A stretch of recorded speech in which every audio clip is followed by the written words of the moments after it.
In life, we all meet people who hurt us.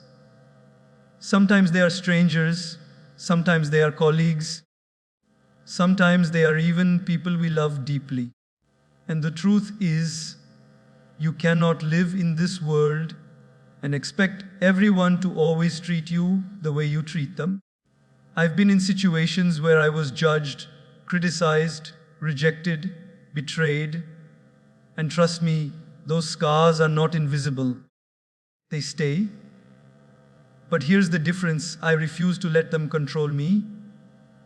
When someone tries to put you down, when they say you are not capable, not enough, or not worthy, the first instinct is often to believe them. We start to question ourselves, doubt our abilities, and sometimes even begin to live according to the picture others paint of us. But the truth is, their words do not define who we are. Their judgment, their rejection, their opinion, all of it belongs to them, not to us. You are not what people say about you. You are what you believe about yourself. Think about how often we let people's opinions shape our actions. A child who is told repeatedly that they are stupid may start performing poorly in school, not because they lack intelligence, but because they begin to carry that label.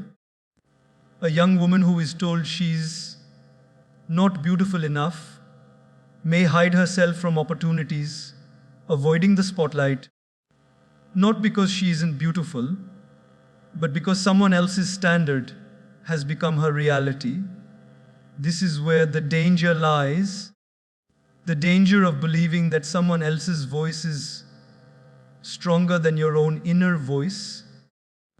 I've lived through situations where people tried to box me in. They said I wasn't Indian enough for Bollywood and not Western enough for Hollywood. Can you imagine how confusing it is to feel like you don't belong anywhere? If I had accepted their words as the truth, I would have given up before even trying.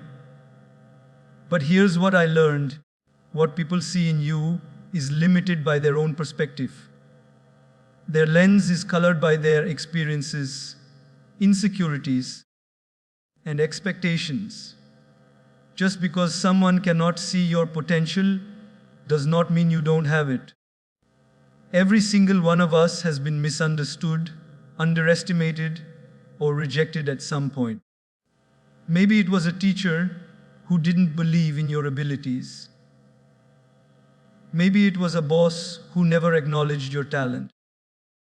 Maybe it was a friend who betrayed your trust, or a family member who told you that your dreams were impossible. These wounds hurt, but they don't have to define you. Instead, they can be reminders that only you are the author of your story. Let me give you a simple example. Imagine a diamond lying in the dirt. Someone walks by and says, "It's just a rock." They kick it aside, not realizing its value. Does that change the fact that it's still a diamond? Of course not. The value of the diamond remains the same, even if someone else cannot recognize it. You are that diamond. People might fail to see your brilliance, but that doesn't mean it doesn't exist. The only tragedy is when you start to believe that you're just a rock because someone else said so. The world is full of labels. People will call you too ambitious, too emotional, too loud, too quiet, too bold, too timid. But the truth is, people often criticize what they don't understand. If you are different, if you don't fit into their small boxes, it threatens them. And when they feel threatened, they project their fear onto you. They want you to shrink so they can feel bigger. They want you to doubt yourself so they don't have to face their own insecurities. But you must remember, their opinion is a reflection of them, not of you. One of the most liberating decisions you can ever make is to stop asking others for permission to be yourself. You don't need anyone to validate your worth. The world will not always applaud you. Sometimes it will mock you. Sometimes it will ignore you. And sometimes it will try to break you. But none of that can touch your essence unless you allow it. The real power lies in choosing your own definition of who you are and holding on to it no matter what storms come your way. Think of the greatest achievers in history. People laughed at them, doubted them, even rejected them.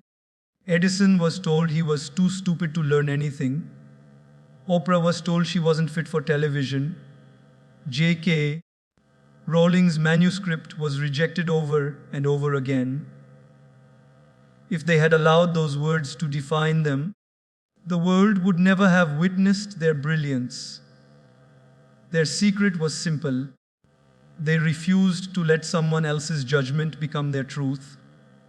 So, the next time someone says you are not capable, remind yourself that their words are not the final verdict on your life. Take their doubt and turn it into determination. Let the rejection push you toward resilience.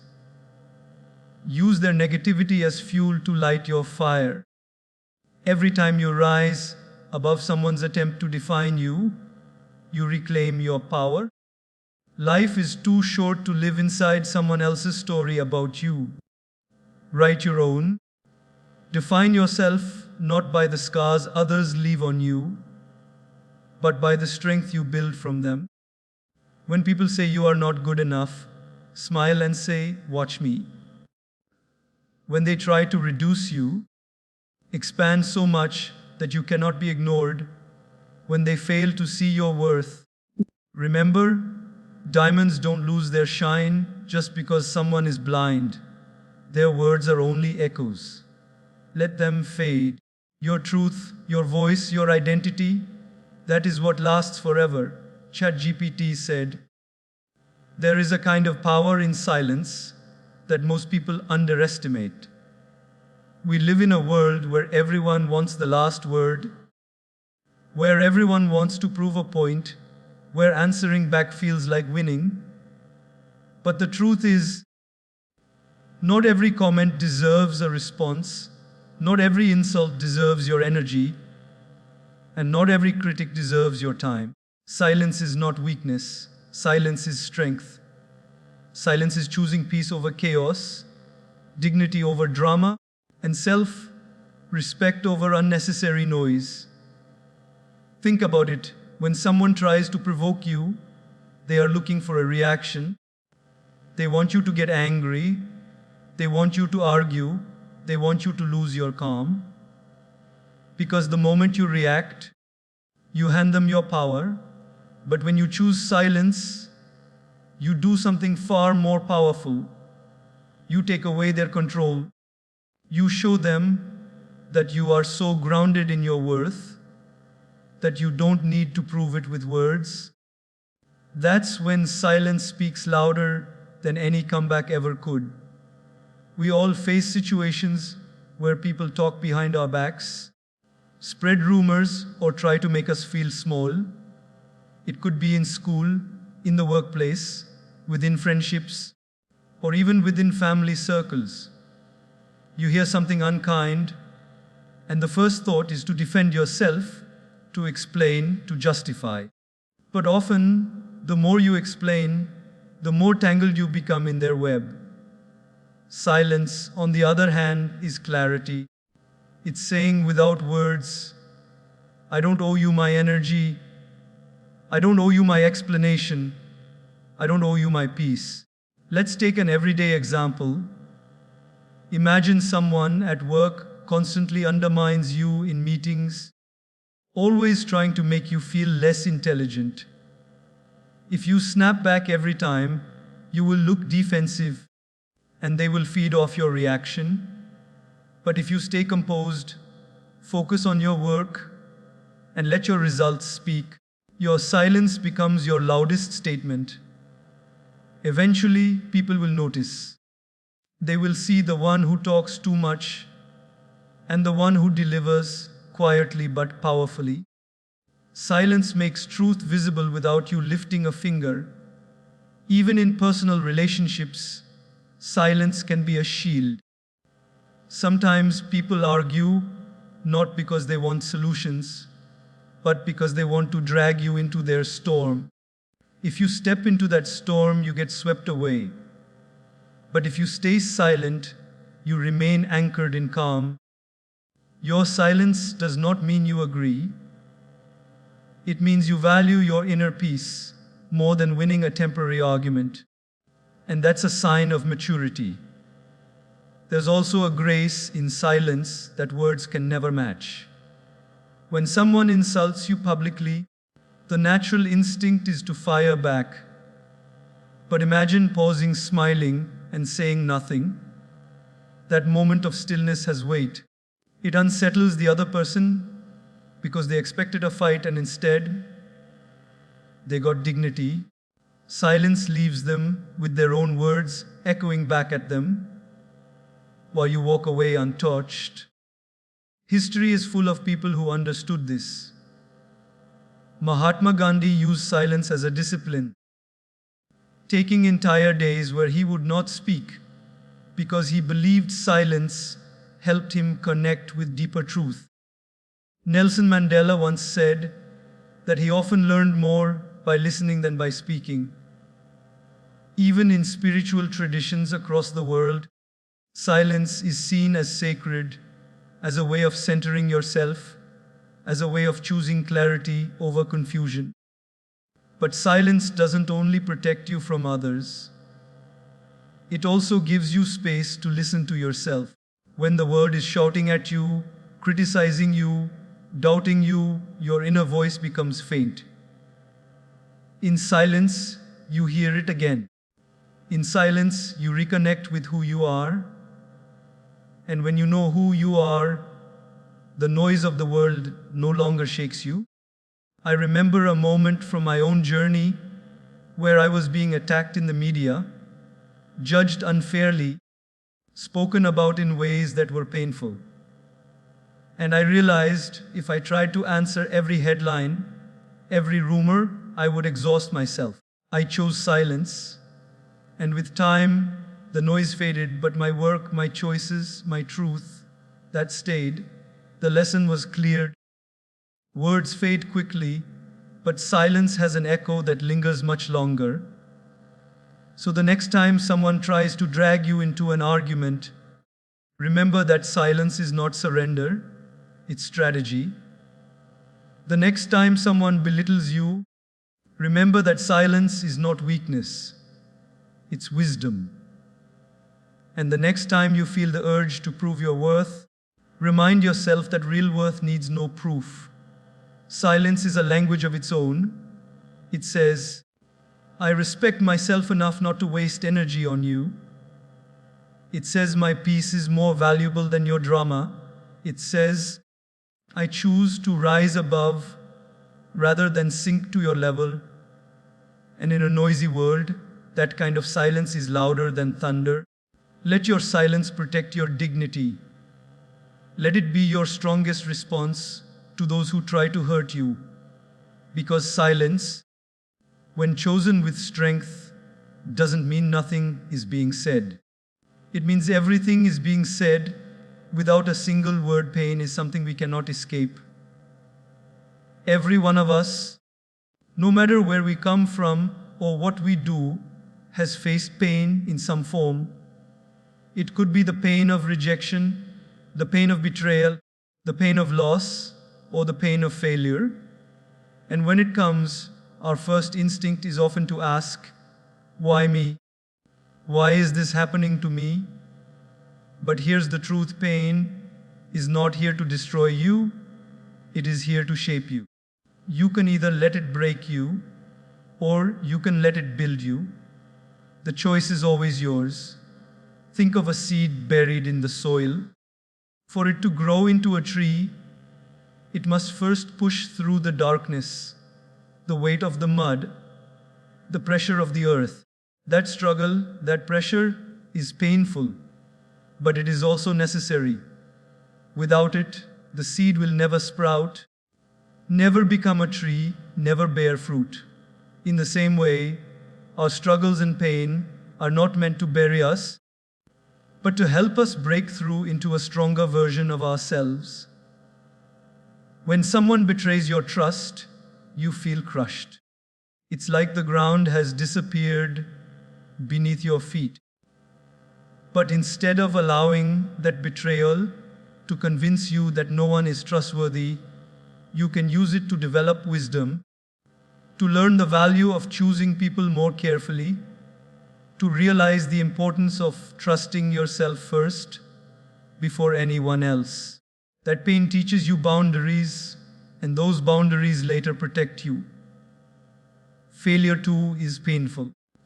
Maybe you gave your heart and soul to a dream, but it didn't work out. It hurts.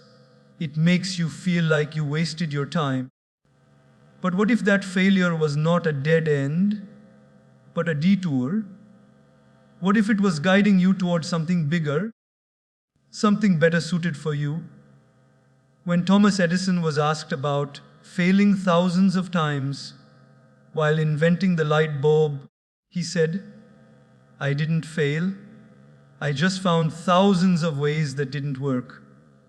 Pain became his teacher, not his enemy. And because he allowed pain to serve a purpose, the world received light. Look at athletes who train for hours every day. Their muscles ache, their bodies scream with exhaustion, and yet they push through that pain. Why? Because they know that every drop of sweat, every sore muscle, is building them into champions. If they avoided the pain, they would never taste the glory. The same applies to life. The pain you go through today is building the strength you will need tomorrow. I have faced many moments where I could have let pain define me. When people told me I wasn't good enough, when doors slammed in my face, when I felt alone in a world that was quick to judge, I could have chosen bitterness. But instead, I chose growth. I used that pain as fuel. Every insult became motivation. Every rejection became direction. Every heartbreak became a reminder that I could still rise. And that decision to channel pain into purpose is what has kept me going no matter how tough the road became. Think about your own life. Maybe someone walked away when you needed them most. Maybe you were criticized for dreaming too big. Maybe you lost something or someone you loved. It hurts, yes. But ask yourself, what can this pain teach me? How can I use it to become stronger, wiser, kinder? Because when you turn pain into purpose, you transform it. You no longer carry it as a burden, you carry it as fuel. Even small everyday pains have power. Imagine being stuck in traffic, late for work, frustrated and angry. Instead of letting that anger consume you, what if you learned patience? What if that situation reminded you that sometimes you can't control life, but you can control how you react? That tiny lesson, learned from a simple frustration, becomes a tool you can use in bigger storms. Pain is also what connects us as human beings. It teaches us empathy. When you have been hurt, you become more sensitive to the hurt of others. You understand what it means to feel alone, so you make sure no one else feels that way around you. You understand what it means to feel rejected, so you become the person who includes others. In that way, your pain doesn't just make you stronger, it makes you more human, more compassionate. But here's the most important truth. Pain does not last forever. It feels permanent when you're in the middle of it, like a storm that will never end. But storms pass, the clouds break, the sun returns. And when it does, You realize you are not the same person you were before the storm. You are stronger, wiser, braver. That's the gift of pain. It transforms you. So the next time life hurts you, don't let it bury you. Don't let it convince you that you are powerless. Instead, ask, how can I turn this into purpose? How can I use this to fuel my journey instead of stop it? Because pain is temporary, but the strength it gives you stays forever. You are not defined by the pain you go through. You are defined by how you rise from it. And every time you choose to rise, you prove to yourself and to the world that pain did not break you, it built you. The people you surround yourself with have a powerful influence on the person you become. They shape your thoughts, your energy, your confidence, and sometimes even your destiny. If you constantly keep company with people who belittle you, discourage your dreams, or remind you of your failures, you will slowly begin to absorb that energy without even realizing it. Just like plants need sunlight and water to grow, you too need the right environment to flourish. And sometimes that means stepping away from toxic people and choosing a circle that lifts you instead of dragging you down. We often underestimate how contagious energy is. Think of a simple example.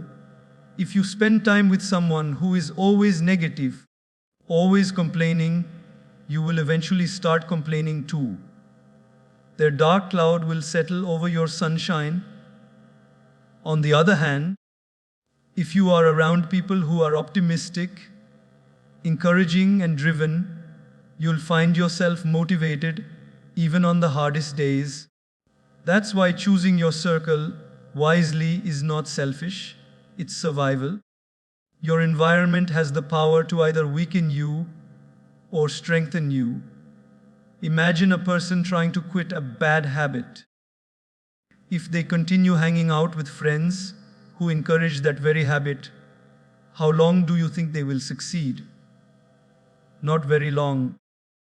But if they surround themselves with people who support their growth, who celebrate their small victories, who hold them accountable with kindness, their chances of success multiply. The company you keep doesn't just affect your present, it silently shapes your future.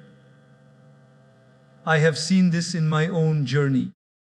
There were times when I was surrounded by voices that constantly reminded me of my limitations.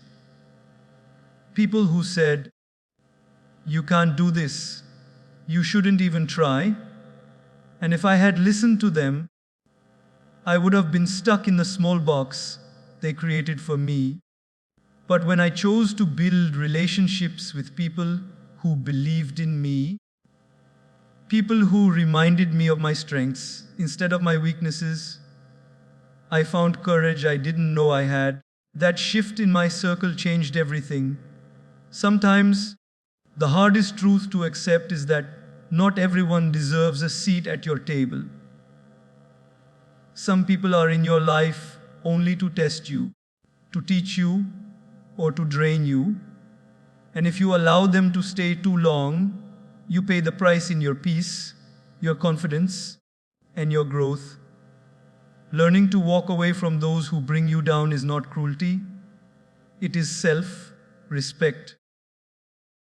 When you protect your energy, you create space for people who genuinely want to see you win. Think about your closest relationships right now. Do they inspire you to become better? Or do they constantly pull you back to your old patterns? Do they clap for you when you succeed? Or do they secretly feel jealous? Do they push you toward your dreams? Or do they fill your mind with doubt? These are hard questions, but they are necessary. Because the truth is, your circle can be either your ladder or your cage. Even in daily life, you can see this clearly. A student who studies with friends who are focused and determined is more likely to stay disciplined.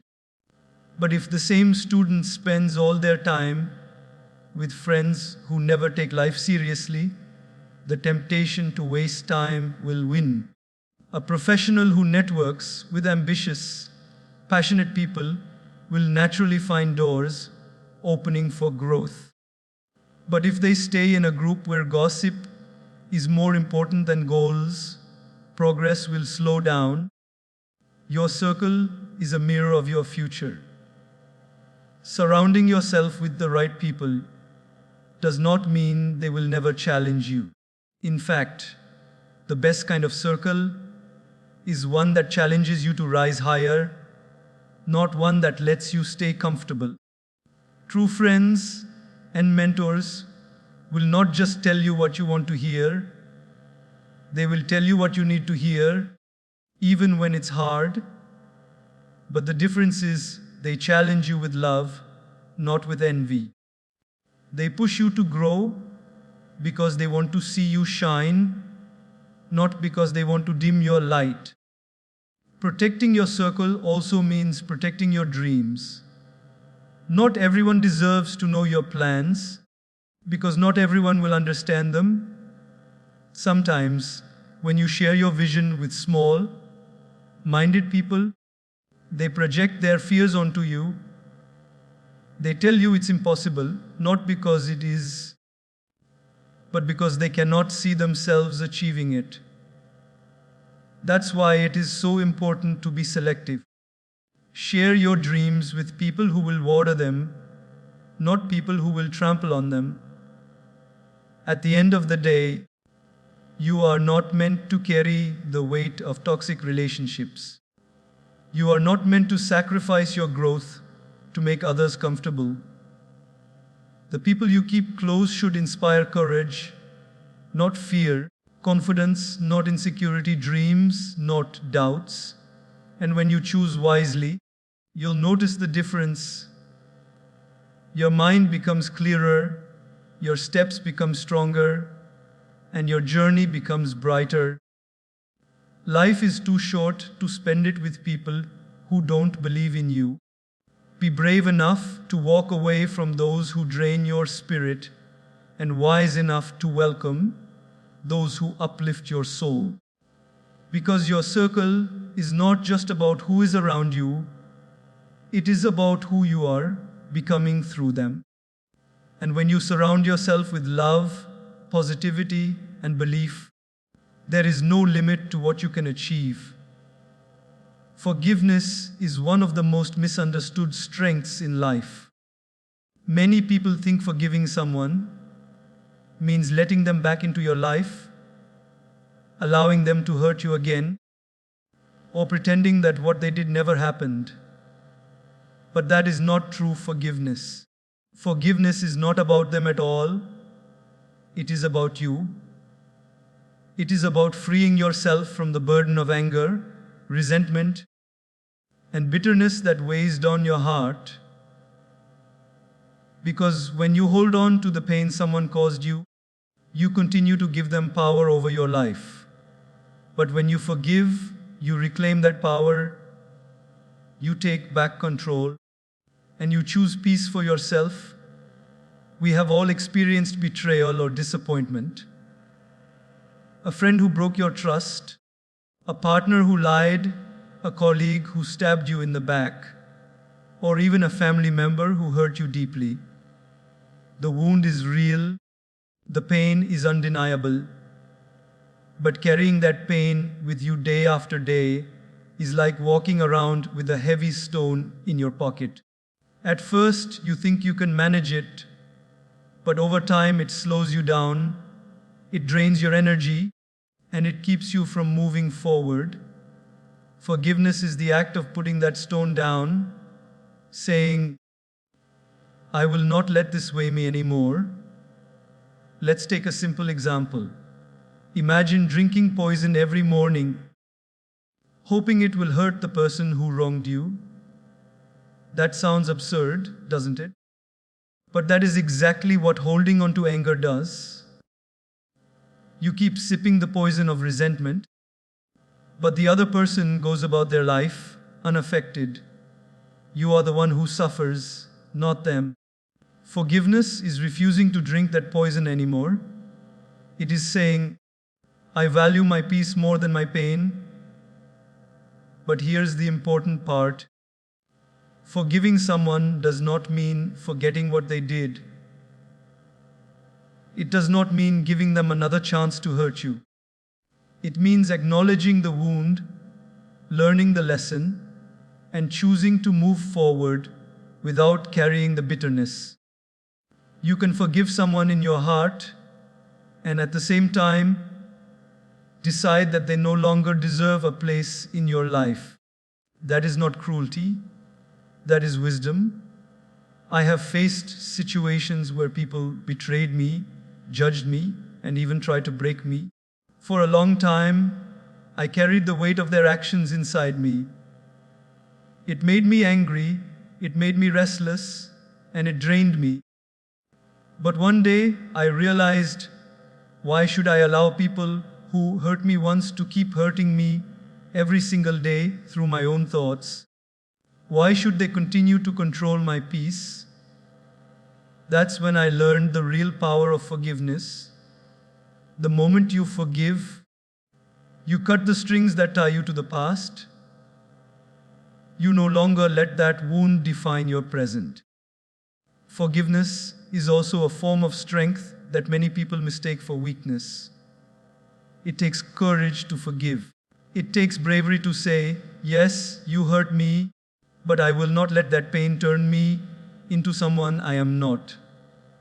Because bitterness can change you. It can harden your heart, make you suspicious of everyone, and stop you from loving fully again. Forgiveness protects you from becoming a prisoner of your own anger. Think about the people who inspire us most. Nelson Mandela spent 27 years in prison, wrongly punished, stripped of his freedom. When he was finally released, he could have chosen anger, revenge, or hatred. But instead, he chose forgiveness because he knew holding on to bitterness would only destroy the future of his nation. His forgiveness wasn't for the people who wronged him. It was for himself, for his people, for freedom. In our daily lives, forgiveness can be as simple as letting go of small grudges. Maybe someone cut you off in traffic. Maybe a friend forgot to return your call. Maybe a coworker made a careless remark. If you carry every little hurt, you will live with a heart that is constantly heavy. But if you learn to release, to forgive, you live lighter, you smile more, you breathe easier, and you open yourself to joy. Of course, forgiveness doesn't happen instantly. It is a process. It is like cleaning a wound. At first it stings, but slowly it heals. And as it heals, you begin to realize that the scar it leaves behind is not a reminder of pain, but of your strength to rise above it. Every time you forgive, you grow. Every time you let go, you become freer. Forgiveness does not erase the lesson. It does not erase the boundaries you must set. In fact, forgiveness and boundaries walk hand in hand. You can forgive someone and still decide they do not belong in your inner circle. You can forgive and still say, never again. That is not holding a grudge. That is protecting yourself while releasing the anger. So when life hurts you, when people betray you, when someone you trusted breaks your heart, remember this: forgiveness is not about them deserving it. It is about you deserving peace. Forgive because you deserve to be free, not because they deserve to be excused. Forgive because your heart was never meant to be a storage house for bitterness. Forgive because your soul was meant to fly, not to carry chains. And when you truly forgive, you discover something incredible. The people who hurt you no longer have power over you. Their actions fade into the past while you step boldly into your future. You walk lighter, you love deeper, and you live brighter. That is the gift of forgiveness. Revenge is one of those emotions that feels so tempting in the heat of the moment. When someone hurts you, betrays you, or disrespects you, the first reaction is often, I'll show them, I'll make them regret it. And yes, revenge might give you a fleeting sense of satisfaction, but it never gives you lasting peace. In fact, it keeps you tied to the very people and the very pain you are trying to escape. True strength is not in proving someone else wrong through revenge, but in proving yourself right through growth. Success, happiness, and inner peace are the sweetest forms of triumph. Think about it. When you seek revenge, you're still giving the other person control over your emotions. Your actions are based on what they did to you. You're living your life in reaction to their choices, not in alignment with your own dreams. But when you shift your focus from revenge to growth, everything changes. You take back the power. You are no longer reacting. You are creating. Let's take a real life example. Imagine a colleague at work spreads false rumors about you to damage your reputation. You could spend weeks plotting ways to expose them, to embarrass them in front of others, to get even. But in that process, your energy drains, your mind stays restless, and you remain trapped in negativity. On the other hand, if you channel that same energy into doing your job better, improving your skills, and rising higher, soon your work will speak so loudly that the lies will fade. People will stop paying attention to the rumor and start noticing your results. That's the difference between revenge and growth. One consumes you, the other transforms you. Revenge keeps you stuck in the past. Growth takes you forward into the future. Revenge ties you to the person who hurt you. Growth frees you to build a life they can no longer touch. And the irony is, nothing unsettles those who try to bring you down more than watching you rise higher than they ever imagined. Your peace and your progress are the answers they can never compete with. I've faced my share of criticism, rejection, and betrayal. There were times when I wanted to fight back, to clap back, to prove people wrong by hitting where it hurt. But then I realized if I do that, I become just like them. I let their actions dictate my character, and that is not who I want to be. Instead, I chose to focus on my work, my growth, my journey. And slowly, the same people who once doubted me had no choice but to watch me shine. That is the ultimate revenge. Not revenge at all, but rising so high that their words and actions no longer matter. Revenge is like fire. At first, it feels powerful and warm, but if you keep feeding it, it burns everything, including you. Growth, on the other hand, is like light. It may start small, like a flicker, but as you keep nurturing it, it spreads, it shines, and it shows you a path forward. Light never destroys you, it only reveals more of who you are. Even in daily life, this lesson applies. If someone cuts you off in traffic and you respond with anger, chasing them, yelling at them, what happens? You risk your peace, your safety, even your life, just to get back at someone who may not even notice. But if you take a breath, let it go, and move on, you preserve your calm. That's growth in action. Growth doesn't mean you weren't angry. It means you chose not to let that anger control you. Another powerful example is in relationships. When someone breaks your heart, the urge for revenge can be strong. You want them to feel the same pain they caused you. But trying to hurt them back will not heal you. It only keeps you connected to the wound.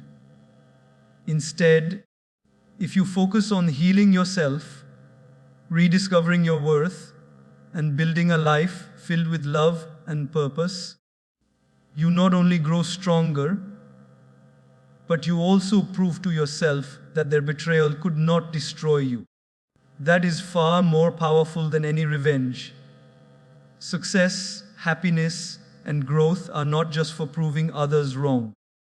They are for proving yourself right. They are for showing yourself that you are capable of rising above pain, that you are stronger than bitterness, that you can create beauty out of brokenness. Revenge might win you a moment, but growth wins you a lifetime. And let's be honest, life is too short to spend it fighting small battles with small minds.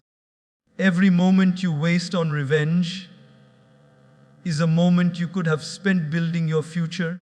Every ounce of energy poured into anger is energy stolen from your dreams. Growth demands that you rise above, not sink down. It demands that you let go of the urge to hurt and instead embrace the power to heal, to build, to shine. So when someone tries to pull you down, don't waste your time plotting their fall. Rise. When someone doubts your worth, don't argue. Prove your worth through action. When someone hurts you, don't let it harden your heart. Let it strengthen your spirit. Because at the end of the day, revenge ends with them. Growth begins with you. The sweetest justice is living well. The most powerful answer is becoming better. And the greatest victory is building a life so strong, so beautiful, and so full of purpose that no wound, no betrayal, no insult can hold you back. That is the kind of triumph no revenge can ever give. Revenge is one of those emotions that feels so tempting in the heat of the moment. When someone hurts you, betrays you, or disrespects you, the first reaction is often, I'll show them. I'll make them regret it. And yes, revenge might give you a fleeting sense of satisfaction, but it never gives you lasting peace. In fact, it keeps you tied to the very people and the very pain you are trying to escape. True strength is not in proving someone else wrong through revenge, but in proving yourself right through growth. Success, happiness, and inner peace are the sweetest forms of triumph. Think about it. When you seek revenge, you're still giving the other person control over your emotions. Your actions are based on what they did to you. You're living your life in reaction to their choices, not in alignment with your own dreams. But when you shift your focus from revenge to growth, everything changes. You take back the power. You are no longer reacting. You are creating. Let's take a real life example. Imagine a colleague at work spreads false rumors about you to damage your reputation. You could spend weeks plotting ways to expose them, to embarrass them in front of others, to get even. But in that process, your energy drains, your mind stays restless, and you remain trapped in negativity. On the other hand, if you channel that same energy into doing your job better, improving your skills, and rising higher, soon your work will speak so loudly that the lies will fade. People will stop paying attention to the rumor and start noticing your results.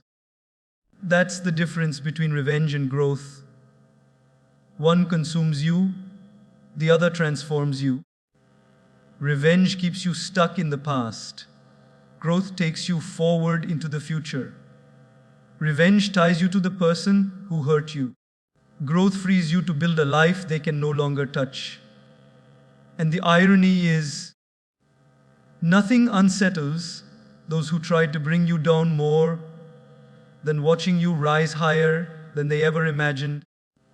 Your peace and your progress are the answers they can never compete with. I've faced my share of criticism, rejection, and betrayal. There were times when I wanted to fight back, to clap back, to prove people wrong by hitting where it hurt. But then I realized if I do that, I become just like them. I let their actions dictate my character, and that is not who I want to be. Instead, I chose to focus on my work, my growth, my journey. And slowly, the same people who once doubted me had no choice but to watch me shine. That is the ultimate revenge. Not revenge at all, but rising so high that their words and actions no longer matter. Revenge is like fire. At first, it feels powerful and warm, but if you keep feeding it, it burns everything, including you. Growth, on the other hand, is like light. It may start small, like a flicker, but as you keep nurturing it, it spreads, it shines, and it shows you a path forward.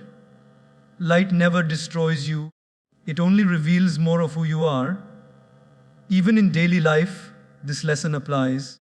If someone cuts you off in traffic and you respond with anger, chasing them, yelling at them, what happens? You risk your peace, your safety, even your life, just to get back at someone who may not even notice.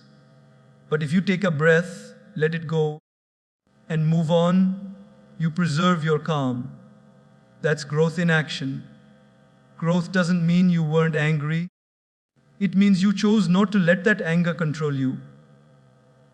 Another powerful example is in relationships. When someone breaks your heart, the urge for revenge can be strong.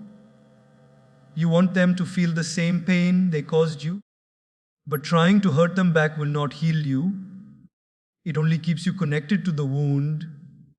Instead, if you focus on healing yourself, rediscovering your worth, and building a life filled with love and purpose, you not only grow stronger, but you also prove to yourself that their betrayal could not destroy you. That is far more powerful than any revenge. Success, happiness, and growth are not just for proving others wrong. They are for proving yourself right. They are for showing yourself that you are capable of rising above pain, that you are stronger than bitterness, that you can create beauty out of brokenness. Revenge might win you a moment, but growth wins you a lifetime. And let's be honest, life is too short to spend it fighting small battles with small minds. Every moment you waste on revenge is a moment you could have spent building your future. Every ounce of energy poured into anger is energy stolen from your dreams. Growth demands that you rise above, not sink down. It demands that you let go of the urge to hurt and instead embrace the power to heal, to build, to shine. So when someone tries to pull you down, don't waste your time plotting their fall. Rise. When someone doubts your worth, don't argue. Prove your worth through action. When someone hurts you, don't let it harden your heart. Let it strengthen your spirit. Because at the end of the day, revenge ends with them. Growth begins with you. The sweetest justice is living well. The most powerful answer is becoming better. And the greatest victory is building a life so strong, so beautiful, and so full of purpose that no wound, no betrayal, no insult can hold you back. That is the kind of triumph no revenge can ever give.